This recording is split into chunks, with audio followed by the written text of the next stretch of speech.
अब तो मैं भी एक स्किल ट्रेडर बन चुका हूँ। Don't consider yourself a skill trader until you have completed all the 3 challenges, including the Emperor one. In 2 challenges के सारे स्टेजेस तो पार कर ही लिए हैं, तो थर्ड का भी हो ही जाएगा। Let me tell you कि थर्ड चैलेंज इतना इजी नहीं है। ये एक स्ट्रक्चर्ड प्रोग्राम है जो ट्रेडर्स को फंडेड कैपिटल में क्वालिफाई करने के लिए मदद करता है।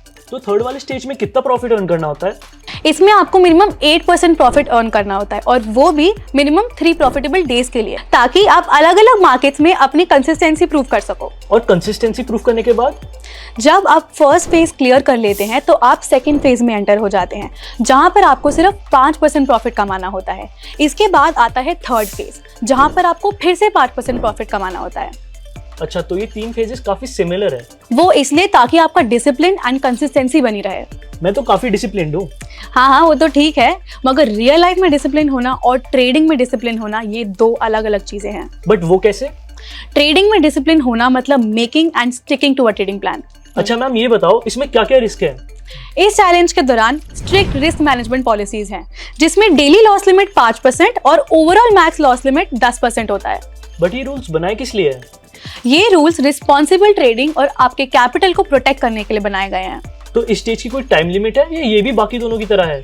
जब देखो टाइम इतनी बार बोला है। गार्डिया फंडिंग एक ऐसा प्लेटफॉर्म है जहां पर कोई टाइम लिमिट नहीं होती, तो आप अपने हिसाब से अपने पेस पर चैलेंज कंप्लीट कर सकते हैं। फिर तो गार्डिया फंडिंग बेस्ट है, कोई टेंशन ही नहीं है। एम्परर चैलेंज और रॉयल चैलेंज में सब सेम है या कुछ अलग भी है? एम्परर चैलेंज बेसिकली एक एक्सटेंडेड वर्जन है रॉयल चैलेंज का, जिसमें 3 फेजेस हैं, जबकि रॉयल चैलेंज में सिर्फ 2 फेजेस थे। मैंने 2 चैलेंजेस तो पार कर ही लिए हैं, आगे भी कर लूंगा। मेरे को ये बताओ कि मैं पे आउट कैसे लूं, या बस ये गेम्स के फंड है? देखो, गार्डिया फंडिंग में पे आउट लेने के 2 तरीके होते हैं। पहला, आप अपनी अर्निंग सीधे अपने बैंक अकाउंट में ट्रांसफर कर सकते हैं, जो कि बहुत सेफ एंड रिलायबल होता है।